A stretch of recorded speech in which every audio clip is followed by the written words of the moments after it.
Hello, welcome to Lessons from the Mountains. I need to explain that.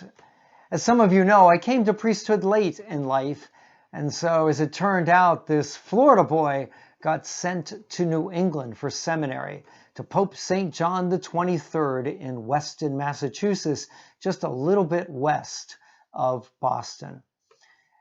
It was a really great experience for me in so many ways, but one of the things the good Lord allowed me to do, put in my path, if you will, was the chance to climb some of the mountains of New England.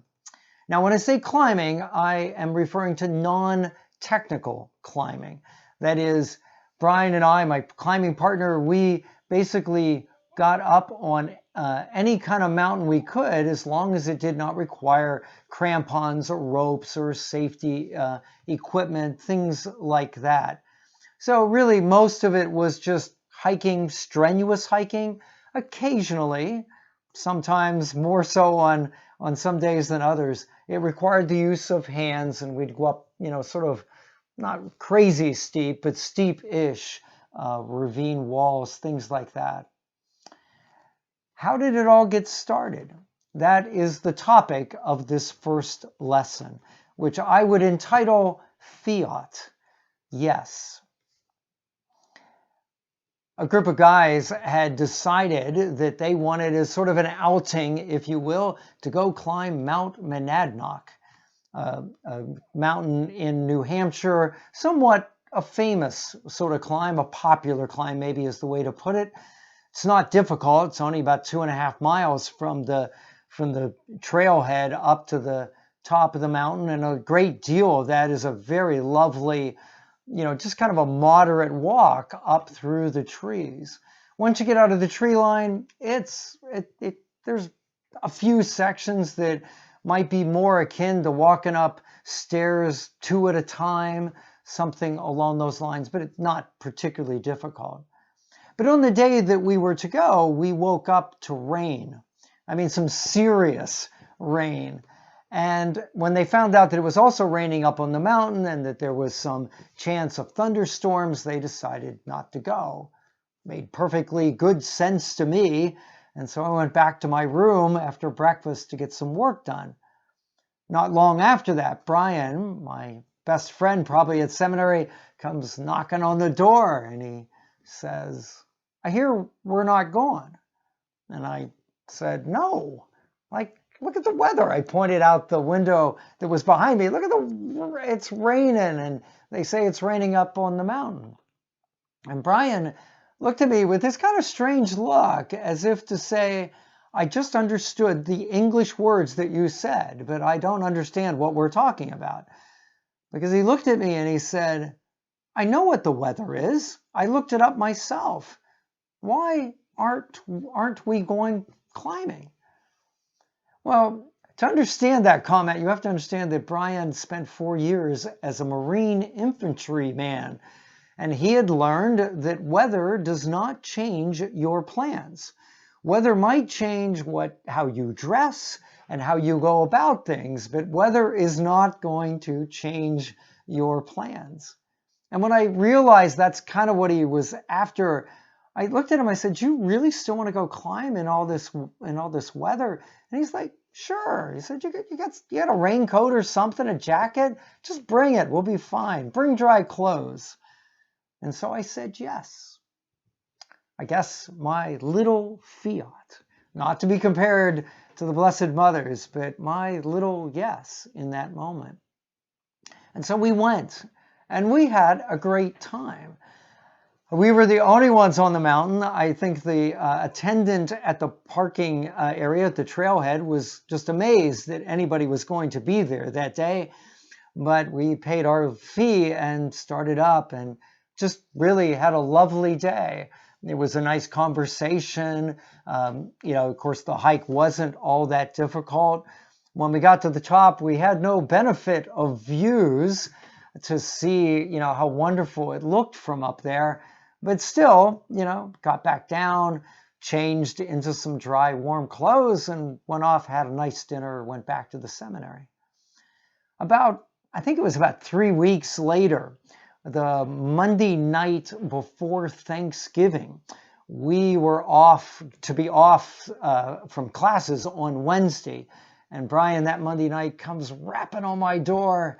Hey, it's going to snow on Monadnock tomorrow. Do you want to go? I'm sorry, I think I got the days wrong. He did this on a Tuesday night. Do you want to go and climb Monadnock? Yes, I said. My second little Fiat. I honestly don't know what possessed me to do it. The idea of climbing this mountain while it was snowing, I don't know that I had any idea what it was I was actually getting into. But it sounded fine, and so we went. And it was fine, I will admit. The drive to and from the mountain was rather treacherous. The roads were not good.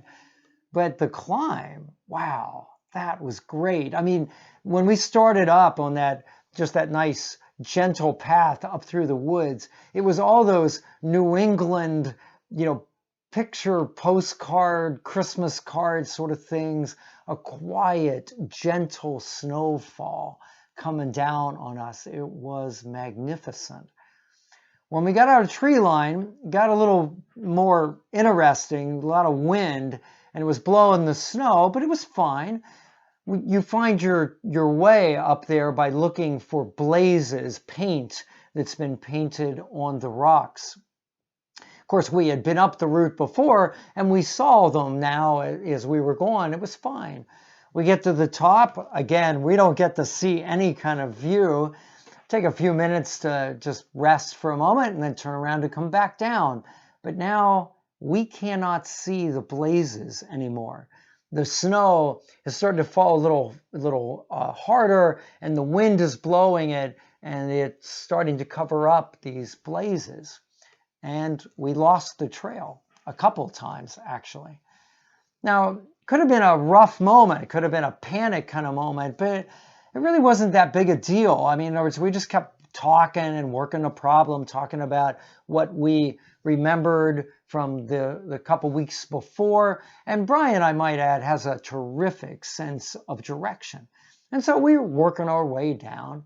And we know that we only have to get to the tree line, because if we can find the trail going into the tree line, the rest of it's just a gentle walk down to the car. And we did. We found the trail into the tree line. I might add, we missed it by a little bit, probably not more than, 20, 30 feet horizontally, but about 15 feet vertically. We had ended up on this little kind of ridge, cliffish sort of thing, and we could look down and see the trailhead. And we certainly could have just gone back up around and back down, but we decided, what the heck? And there was a tree right there by where the face of this sort of wall was. And we used the tree and the rocks, and we just went straight down and got on the trail and got back to the car and had another great day. Well, I guess it was a few days after that Brian finds me and says to me, hey, that was pretty good. We got into a little bit of trouble and we worked it out really well. You're good. You didn't panic, and we talked it out. He said, we might make a good partnership here. He said, why don't we keep doing this? Oh, okay. And then he said, I think why don't we do this? Why don't we climb the highest point in every New England state in the winter? Sure. Yeah, Brian, I'd like that. That'd be good. My third little Fiat. Well, what's the lesson? Well, as I alluded to earlier, those three little yeses changed my life. And I don't overstate that. It really did. It gave me a whole new perspective on so many things, not the least of which was me. I learned so much about myself on those mountains. As some of the stories I hope to tell you, one of them is the day I cannot begin to tell you how tired I was, and yet managed to keep going. And when we got done, had more in the tank, could have gone farther. That taught me something. It taught me a lot about myself, not about necessarily physical stamina, but even mental stamina. And more than once has helped me in my priesthood. I've seen amazing things, views of creation that others just never had the opportunity to see. And that gave me a new sense, an increased sense maybe, of the wonder and awe of God. In so many ways, these stories that I hope to share with you have changed me and shaped my priesthood. And yet it all started by just these little yeses. Now, I'm not suggesting, of course, that anytime anybody asks you to go do something, you should just, in a foolhardy way say, oh, yes. And looking back, maybe I should have been a little more careful in saying yes. But the good Lord was sort of with me, I guess, to allow me to, without really much hesitation, to say, sure, Brian, yeah, I'd like to do that. And it led to some terrific things. And so if there is a lesson for you in this, perhaps it is to be maybe not so much adventurous in terms of outdoors or something like that, but if someone asks you to do something, somebody invites you to an event, somebody invites you to a Bible study, something at church, somebody invites you to a concert, something like that, maybe you ought to reluctantly say no and hopefully enthusiastically say yes, because you don't know what those experiences will be like. Perhaps you too will say yes to something that will also greatly affect your life. Thanks for listening to my first story of the lessons from the mountain. This lesson I learned, the advantage, the benefits of saying yes, like our Blessed Mother. And so I hope that it's been helpful to you. And if it has, and if you've enjoyed this story, would you be so kind as to click the like button at the bottom of the video, tell other people that you liked it, maybe share the video, and certainly leave a comment if you'd like. I'd enjoy reading those. And I hope to have in the next few days, maybe about a week, another lesson from the mountains. Thanks. God bless.